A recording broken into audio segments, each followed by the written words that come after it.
ام حبیبہ اور ام سلمہ دونوں نے ایک کلیسا کا ذکر کیا جسے انہوں نے حبشہ میں دیکھا تھا۔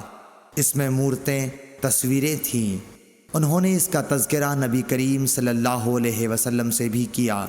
آپ نے فرمایا کہ ان کا یہ قاعدہ تھا کہ اگر ان میں کوئی نیکوکار شخص مر جاتا تو وہ لوگ اس کی قبر پر مسجد بناتے اور اس میں یہی مورتیں، تصویریں بنا دیتے۔ پس یہ لوگ خدا کی درگاہ میں قیامت کے دن تمام مخلوق میں برے ہوں گے۔ صحیح بخاری حدیث نمبر 427۔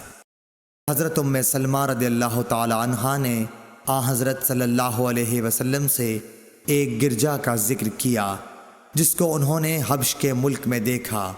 اس کا نام ماریہ تھا۔ اس میں جو صورتیں دیکھی تھیں وہ بیان کیں۔ اس پر رسول اللہ صلی اللہ علیہ وسلم نے فرمایا کہ یہ ایسے لوگ تھے کہ اگر ان میں کوئی نیک بندہ، یا یہ فرمایا کہ نیک آدمی مر جاتا تو اس کی قبر پر مسجد بناتے اور اس میں یہ بت رکھتے۔ یہ لوگ اللہ کے نزدیک ساری مخلوق سے بدتر ہیں۔ صحیح بخاری حدیث نمبر 434۔